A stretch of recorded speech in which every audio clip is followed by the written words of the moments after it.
Les performances passées ne présagent pas des performances futures, hein. Ça, c'est un truc que tu vois assez souvent dans les trucs d'investissement et tout ça, hein. Je vais te montrer quelque chose aujourd'hui. Tu vas voir, c'est assez troublant, hein, et ça concerne les performances passées qui, soi-disant, ne présagent pas des performances futures, hein. Bon, évidemment, hein, ça, c'est un truc légal, hein, que tu retrouves dans tous les trucs d'investissement.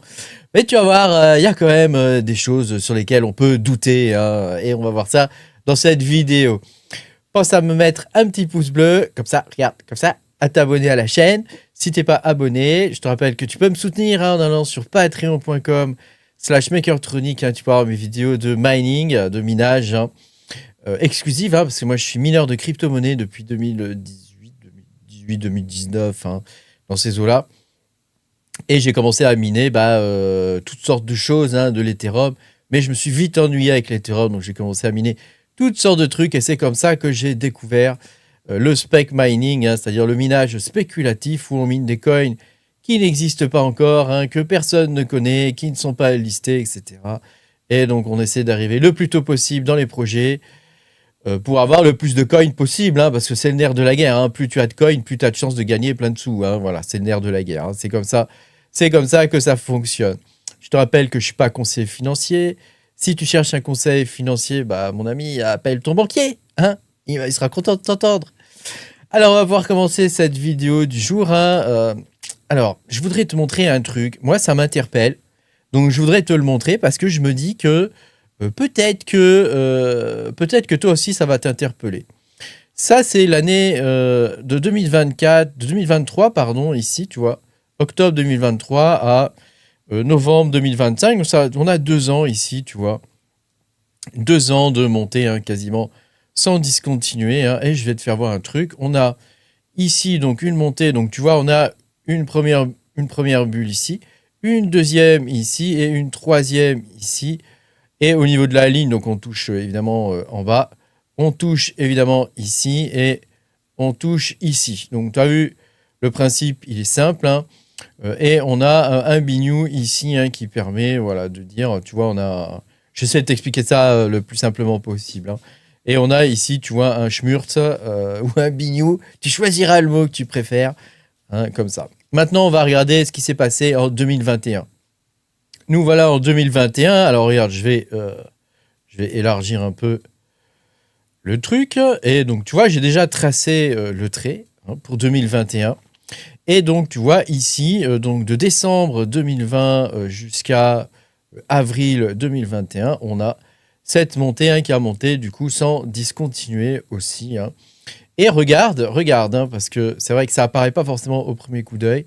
On touche ici et on touche ici. Et là, regarde, on a cette espèce de schmurz, là, ici, comme ça. Et on a ici, tu vois, trois montées en vrai, hein. Donc il y a cette zone là qui est un petit peu différente et c'est moins pointu en 2025, hein. 2024, 2025, les pics là sont moins marqués, quoi. C'est moins pointu, mais je trouve que ça ressemble quand même beaucoup à ce qu'on a actuellement, hein. Donc regarde, hein, et surtout, tu vois, on a cette descente comme ça ici, comme on a aujourd'hui, hein, tu vois, ici. Attends, hop, voilà, on va dézoomer. On a cette descente ici, hein, tu vois, hein, qui descend à peu près au même niveau que le bignou, hein, ce qu'on avait vu ici aussi. Alors attends, il faudrait pas facile de comparer les deux si je... Ah, mais lol, si je zoome et dézoome tout le temps, ça va être un peu lourdingue. Donc je vais faire un screen sous forme d'image, comme ça, on pourra comparer les deux.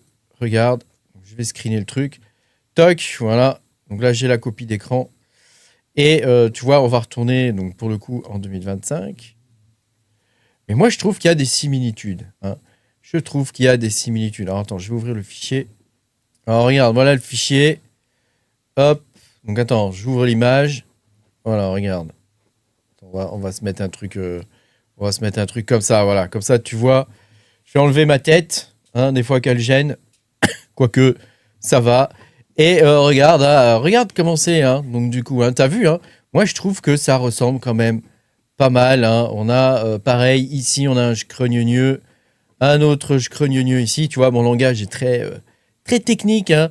Mais voilà, je trouve que on a quand même des fortes similitudes, hein. Donc si on extrapole, donc tu vois que ici on a une nouvelle montée, hein, avec une forte baisse, hein, pour le coup, hein.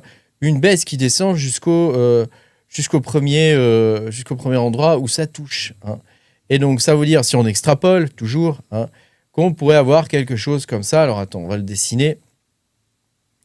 On pourrait avoir quelque chose comme ça, donc une certaine montée, donc qui monterait moins haut, hein, que la première, hein, et ensuite une descente assez folle jusqu'au niveau de l'endroit où ça touche ici, hein. Donc, bon. Donc là, tu vois, on serait aux environs de 50 000 $ et ça serait en mai 2026, hein.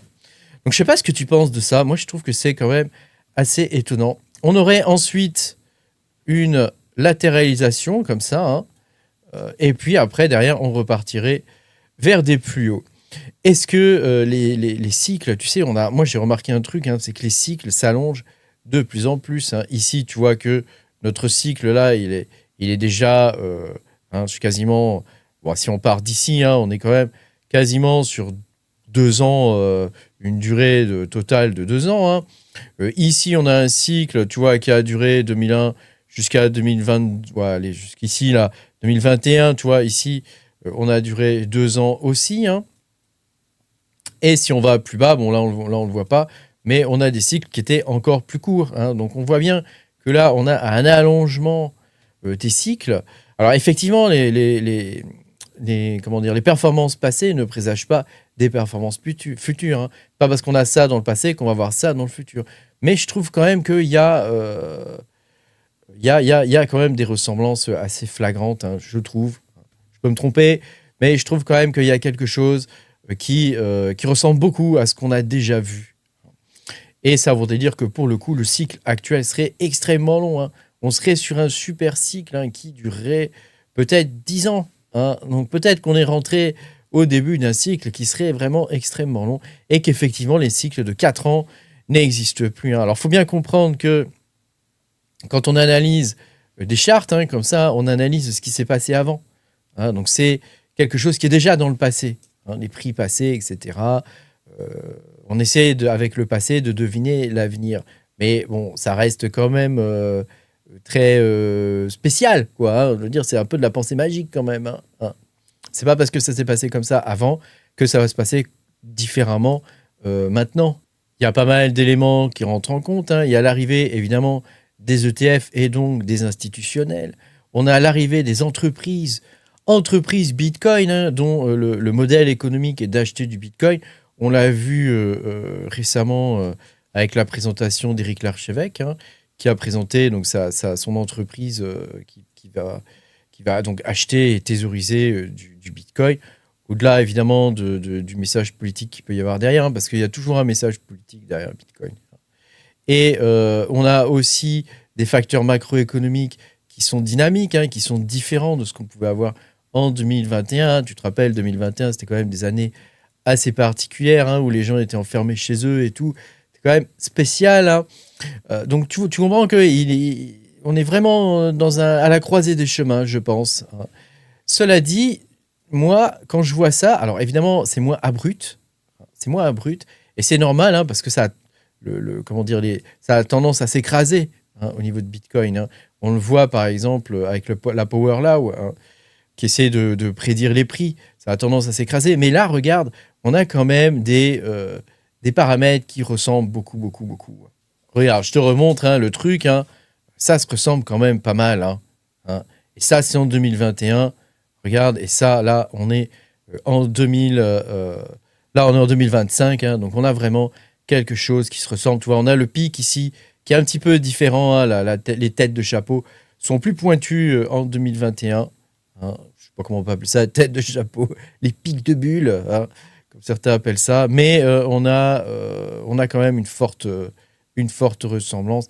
Et ça veut dire que, alors évidemment, on devrait avoir une remontée, hein, et c'est peut-être ce à quoi on est en train d'assister actuellement, hein, une remontée pour avoir derrière une redescente vers les 50 000 $ dans ces eaux-là. Va savoir, hein, ce que ça pourrait donner, hein, on n'en sait rien, hein. Tu sais, c'est toujours assez approximatif, hein. Mais je trouve que c'est une théorie qui se tient. Alors c'est vrai que si on regarde par rapport à la théorie que je t'avais exposée ici, attends, je vais la retrouver. Ici, tu vois, avec les vagues d'Elliott, au niveau des vagues d'Elliott, on a une théorie, tu vois, qui se fait en 1, 2, 3, 4, 5, et après on est en A, B, C, D au niveau de la baisse. Hein. Alors évidemment, tu vois, ici, le A, là, est-ce que ça va descendre jusque-là? Je ne sais pas, hein, c'est très difficile à dire. Hein. Mais en tout cas, on a quelque chose qui ressemble. Pour l'instant, actuellement, c'est impossible de prédire l'avenir et de dire, voilà, ça va être ça, ça va être ça. On n'est plus sur les vagues d'Elliott. On n'est plus sur quelque chose qui ressemble à 2021. Il y en a même qui théorisent des cycles de Bitcoin sur 2 ans désormais, maintenant que les ETF sont, maintenant que les institutionnels sont rentrés. Hein. Et il faut s'attendre aussi à ce que les États, au fur et à mesure, vont rentrer dans Bitcoin aussi. Donc tu vois, les cycles vraiment sont perturbés et on n'a pas eu d'alt season. Est-ce que c'est normal de ne pas avoir d'alt season? Est-ce que c'est normal hein? Donc moi je dis que comme on n'a pas eu d'alt season, la théorie des cycles d'Elliott, elle est un peu caduque pour moi. Et je pense qu'on est plus comme en 2021. Tu vois. On est plus comme en 2021. Et tant qu'on n'a pas eu d'alt season, pour moi, le bull run n'est pas fini et on pourrait avoir une suite. Quoi. Merci beaucoup d'avoir regardé cette vidéo. Pense à mettre un petit pouce bleu, à t'abonner à la chaîne. Si t'es pas abonné, hein, je te rappelle que moi je fais ça aussi pour le plaisir, hein, pour essayer d'apprendre et de comprendre ce qui peut se passer. Et puis moi je te dis à bientôt pour de nouvelles aventures. Salut les gars.